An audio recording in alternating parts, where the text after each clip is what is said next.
ਠੀਕ ਹੈ ਦੇ ਖਰਾਬ ਹੋਏ ਨੇ ਹਾਲਾਤ ਕੀ ਆ ਹਾਲਾਤ ਇਦਾਂ ਦੇ ਹੋਏ ਹੋਏ ਨੇ ਸਮਝ ਲਿਆ ਜੀ 18000 ਰੁਪਇਆ ਬਿੱਲ ਆ ਗਿਆ ਤੇ ਬਿੱਲ ਨਹੀਂ ਭਰਾ ਹੋਇਆ ਅੱਛਾ ਤੁਹਾਨੂੰ ਪਤਾ ਸੀ ਅੱਜ ਤੁਸੀਂ ਮਾਲ ਲੈ ਕੇ ਆਣਾ ਤੇ ਏਡੀ ਜਲਦੀ ਵਿਕ ਜਾਣਾ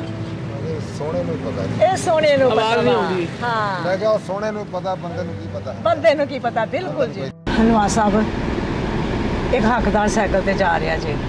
ਪਿੱਛੇ ਪਾਪੜ ਰੱਖੇ ਜੇ ਹੈ ਆਪਣੀ ਮਿਹਨਤ ਕਰ ਰਿਹਾ ਰੋਕੀ ਉਹਨਾਂ ਨੂੰ ਹੈ ਹਾਂ ਦੇਖੋ ਕਿੱਥੇ ਰਸ਼ ਹਾਂ ਤੇ ਅੱਗੇ ਜਾ ਕੇ ਦੇਖੋ ਜਿਨ੍ਹਾਂ ਨੇ ਧੁੱਪੇ ਫੇਰ ਕੇ ਕੰਮ ਕਰਨਾ ਭੁੱਖੇ ਰਹਿ ਕੇ ਕੰਮ ਕਰਨਾ ਪਿਆਸੇ ਰਹਿ ਕੇ ਕੰਮ ਕਰਨਾ ਉਹਨਾਂ ਵਾਸਤੇ ਕਿੰਨਾ ਮੁਸ਼ਕਲ ਆ ਅੱਜ ਕੱਲ ਦੇ ਦੌਰ ਦੇ ਵਿੱਚ ਰੋਜ਼ ਰੋਟੀ ਕਮਾਉਣਾ ਤਾਰਾ ਜੀ ਮੈਂ ਗੱਲ ਕਰਾਂਗਾ ਅੱਜ 6.5 ਸਾਲ ਤੋਂ ਬਾਅਦ ਜਿਹੜਾ ਗਰਮੀ 'ਚ ਪਸੀਨੋ ਪਸੀਨੇ ਹੋ ਕੇ ਅਸੀਂ ਪਿੱਛੇ ਤੁਰਨ ਰਹੇ ਆ ਬਾਬੇ ਲੱਭਦੇ ਬਿਲਕੁਲ ਇਹ ਕਿਹੜਾ ਸੌਖਾ ਕੰਮ ਆ ਵਾਕਈ ਸਹੀ ਗੱਲ ਹੈ ਬਾਬੇ ਨੇ ਸਾਡੀ ਜਿਹੜੀ ਨਾ ਦੌੜ ਲਵਾਈ ਹੈ ਔਰ ਇਸ ਬਜ਼ੁਰਗ ਨੂੰ ਅਸੀਂ ਦੇਖੋ ਯੂ ਟਰਨ ਲੈ ਕੇ ਕਿੱਥੋਂ ਆਣ ਕੇ ਪਕੜਿਆ ਵਾ अस्सलाम वालेकुम जी की नाम जी अपना इजाज़ अली ते कितनी उम्र जी अपनी 56 साल उम्र आ ते इधरों किधरों आउंदे सी ਉਹ ਜਣਾ ਵਾਲੇ ਰੋਡ ਤੇ ਤੁਹਾਡੇ ਪਿੱਛੇ ਆਏ ਆ ਤਾਂ ਵੇਖ ਲਓ ਸਾਨੂੰ ਪਸੀਨੋ ਪਸੀਨੀ ਹੋ ਗਏ ਅਸੀਂ ਤਾਂ ਬੜੀ ਮੁਸ਼ਕਲ ਨਾਲ ਤੁਹਾਨੂੰ ਪਕੜਿਆ ਜੇ ਸੂਟੋ ਸੂਟ ਯਾਰ ਮੈਂ ਮੱਕੋਣੇ ਪਿੱਛੇ ਪੁਲਿਸ ਲੱਗੀ ਸੀ ਮੱਕੋਣੇ ਫਿਰ ਕੇ ਆਇਆ ਸੀ ਮੈਂ ਅੱਛਾ ਨਹੀਂ ਇੰਨੀ ਸਪੀਡ ਨਾ ਮੈਂ ਕਿਹਾ ਹੁਣ ਇੱਧਰ ਚੱਲਦੇ ਆ ਕਿਤੇ ਹੋਟਲ ਤੇ ਜਾ ਕੇ ਚਾਹ ਘੁੱਟ ਪੀਨੇ ਆ ਚਾਹ ਘੁੱਟ ਪੀਨੇ ਅੱਛਾ ਇਸ ਕਰਕੇ ਮੈਂ ਫੇਰ ਆਇਆ ਅੱਛਾ ਤੇ ਇਹ ਕਿੱਥੋਂ ਲੈ ਕੇ ਆਏ ਹੋ ਤੁਸੀਂ ਇਹ ਜੋ ਨਵਾਲਟੀ ਪੁਲ ਤੋਂ ਲਿਆਈ ਦੇ ਨਵਲਟੀ ਪੁਲ ਤੋਂ ਤੇ ਆ ਕਿੰਨੇ ਦਾ ਲੈ ਕੇ ਆਏ ਹੋ ਮਾਲ ਇਹ 320 ਰੁਪਏ ਕਿਲੋ ਦਿੰਦੇ ਆ ਇਹ ਕੋਲ ਕਿੰਨੇ ਪੈਸੇ ਖਰਚ ਕੀਤੇ ਤੁਸੀਂ ਕੋਲ ਸਵੇਰੇ 1000 ਰੁਪਏ ਖਰਚ 1000 ਰੁਪਏ ਸਮਾਨ ਲਿਆ ਸੀਗਾ ਕਿੰਨੇ ਦਾ ਵਿਕ ਗਿਆ ਵਿਕਿਆ ਹਜੇ ਵਿਕਿਆ ਪੂੰਜੀ ਦੱਸ ਦਿਓ 300 ਰੁਪਏ ਫੜਿਆ 300 ਰੁਪਏ ਫੜਿਆ ਵਾ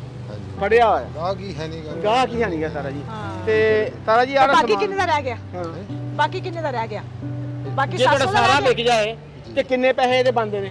ਇਹ ਸਾਰਾ ਸੇਲ ਵਿਕ ਜਵੇ ਰੁਪਿਆ 400 500 ਰੁਪਏ ਬਚਦਾ ਯਾਨੀ 700 ਤੇ 400 1100 1200 ਬਣ ਗਿਆ ਇਸ ਤਰ੍ਹਾਂ ਹੀ ਯਾਨੀ ਬੱਚੇ ਵਿੱਚੋਂ 400 ਰੁਪਏ ਬਚਦੇ ਯਾਨੀ 1500 ਦਾ ਹੋ ਗਿਆ ਸਮਾਨ ਸਾਰਾ ਹਾਂਜੀ ਨਹੀਂ ਹਾਂਜੀ ਸਾਰਾ 1000 ਰੁਪਏ ਦਾ ਲੱਗ ਗਿਆ ਇਹ 1000 ਦਾ ਲੈ ਕੇ ਆਏ ਸਾਰਾ ਵਿਕ ਜਵੇ ਤੇ ਫਿਰ ਰੁਪਿਆ 400 ਬਚਦਾ ਤੇ 1500 ਬੰਦਾ ਨਾ ਕੁੱਲ ਹੁਣ 300 ਰੁਪਏ ਨਾਲ ਫੜਿਆ ਵਾ 1200 ਦਾ ਸਮਾਨ ਆ ਤੇ ਜਲਦੀ ਕਰੋ ਫਿਰ ਹਾਂ ਆਪਣੇ ਘਰ ਜਾ ਸਮਾਨ ਅਸੀਂ ਲੈ ਲਈਏ ਆਓ ਜੀ ਦਫਰ ਸਾਹਿਬ ਤੁਹਾਨੂੰ ਸਵੇਰੇ ਫਾਰੇ ਕਰੀਏ ਹਾਂਜੀ ਤੁਹਾਡਾ ਸਾਰਾ ਸਮਾਨ ਵਿਕ ਗਿਆ ਰੁਪਈਆ 1200 ਦਿਓ ਜੀ ਹਾਂ ਸਾਰਾ ਦਿਨ ਫਿਰ ਕੇ ਪਤਾ ਨਹੀਂ ਹੋਰ ਤੁਸੀਂ ਕਿੰਨਾ ਕੁ ਕਰਨਾ ਸੀ ਵੇਚਣਾ ਸੀ ਠੀਕ ਹੈ ਇਦਾਂ ਦੇ ਖਰਾਬ ਹੋਏ ਨੇ ਹਾਲਾਤ ਕੀ ਆ ਹਾਲਾਤ ਇਦਾਂ ਦੇ ਹੋਏ ਹੋਏ ਨੇ ਸਮਝ ਲਿਆ ਜੀ 18000 ਰੁਪਇਆ ਬਿੱਲ ਆ ਗਿਆ ਤੇ ਬਿੱਲ ਨਹੀਂ ਭਰਾ ਹੋਇਆ ਅੱਛਾ ਹੈਲੋ ਜੀ ਆ ਲਓ ਮੁੱਕ ਗਿਆ ਕੰਮ ਸਵੇਰੇ ਕੰਮ ਮੁੱਕ ਗਿਆ ਸਾਰਾ ਵੇਚੇ ਹੋਰ ਨਹੀਂ ਕੁਛ ਆ ਵੇਚਣ ਵਾਲੀ ਨਹੀਂ ਹੋਰ ਅੱਛਾ ਅਬ ਬਿੱਲ ਨਹੀਂ ਮੈਂ ਤਾਰ ਸਕਦਾ ਅੱਛਾ ਚਲੋ ਅੱਲਾ ਪਾਕ ਬਿਹਤਰ ਕਰੇਗਾ ਅਸੀਂ ਤਾਂ ਤੁਹਾਡਾ ਸਮਾਨ ਸਾਰਾ ਖਰੀਦ ਲਿਆ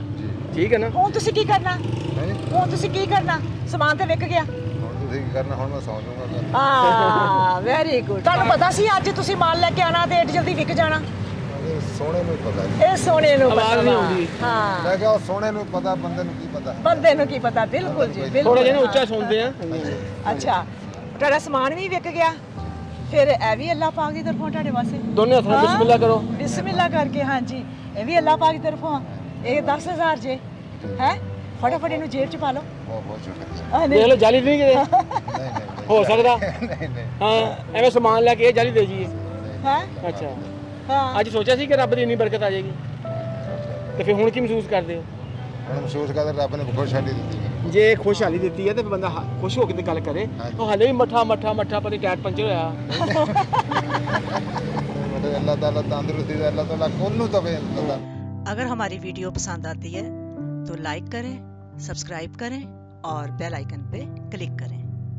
ਉੱਥੇ ਆਏ ਤੇ ਫੇਰ ਤੁਸੀਂ ਸਾਨੂੰ ਨਜ਼ਰ ਆਏ ਹਾਂਜੀ ਉਹ ਮੈਂ ਉੱਥੋਂ ਫਿਰ ਮੈਂ ਆਉਂਦਾ ਜਦੋਂ ਚਲੋ ਹੁਣ ਜੇਬ ਚ ਪਾਓ ਆਪਣੇ ਭਾਈ ਨੇ ਮਾਰੀ ਪਾ ਅੱਛਾ ਗੱਲ ਇਹ ਵੇਗਾ ਇਹ ਜਿਹੜੇ ਪੈਸੇ ਮੇਰੇ ਪਰਸ ਵਿੱਚ ਸੀ ਨਾ ਇਹ ਮੇਰੇ ਨਹੀਂ ਸੀਗੇ ਇਹ ਤੁਹਾਡੇ ਸੀ ਇਸ ਵਾਸਤੇ ਤੁਹਾਡੇ ਪਿੱਛੇ ਦੌੜ ਲਾਈ ਹੈ ਇਹ ਸਭ ਅੱਲਾ ਦੇ ਕੰਮ ਠੀਕ ਹੈ ਸਹੀ ਗੱਲ ਮੈਨੂੰ ਪਤਾ ਵੀ ਨਹੀਂ ਸੀ ਹਾਂ ਇਹ ਜਿਹੜੀ ਬਰਕਤ ਤੁਹਾਨੂੰ ਮਿਲੀ ਹੈ ਨਾ ਸਭ ਤੋਂ ਪਹਿਲੇ ਤੇ ਅੱਲਾ ਪਾਕ ਦੀ ਤਰਫੋਂ ਫਿਰ ਉਸ ਤੋਂ ਬਾਅਦ ਜ਼ਰੀਆ ਬਣੇ ਨੇ ਨਵਾਜ਼ ਸਾਹਿਬ ਫੁਰਕਾਨ ਹੈਦਰ ਸਾਹਿਬ ਉਹਨਾਂ ਵਾਸਤੇ ਦੁਆ ਕਰੋ ਉਹਨਾਂ ਹੱਥ ਚੁੱਕ ਕੇ ਦੁਆ ਕਰੋ ਕਿ ਅੱਲਾ ਪਾਕ ਨੂੰ ਤੰਦਰੁਸਤੀ ਦੇਵੇ ਅੱਲਾਹ ਪਾਕ ਨੂੰ ਜ਼ਿੰਦਗੀ ਦੇਵੇ ਅੱਲਾਹ ਪਾਕ ਨੂੰ ਖੈਰ ਬਰਕਤ ਦੇਵੇ ਅੱਲਾਹ ਪਾਕ ਜਿਹੜੀ ਸਾਡੀ ਨਾਲ ਟੀਮ ਚੱਲਦੀ ਆ ਅੱਲਾਹ ਪਾਕ ਇਹਨਾਂ ਨੂੰ ਹਿੰਮਤ ਦੇਵੇ ਅੱਲਾਹ ਤਾਲਾ ਇਹਨਾਂ ਨੂੰ ਵੀ ਹਿੰਮਤ ਦੇਵੇ ਅੱਲਾਹ ਪਾਕ ਜਿਹੜੇ ਆ ਵੇਖਦੇ ਪਏ ਅੱਲਾਹ ਪਾਕ ਇਹਨਾਂ ਨੂੰ ਹਿੰਮਤ ਦੇਵੇ ਅੱਲਾਹ ਤਾਲਾ ਕੋਲ ਨੂੰ ਹਿੰਮਤ ਦੇਵੇ ਇਹ ਵੀ ਕਿਸੇ ਗਰੀਬ ਦੀ ਮਦਦ ਕਰਨ ਹਾਂਜੀ ਬਿਲਕੁਲ ਠੀਕ ਹੈ ਹਾਂ ਬਿਲकुल ਹਾਂਜੀ ਅੱਜ ਕਿਹੜਾ ਦਿਨ ਚੜਿਆ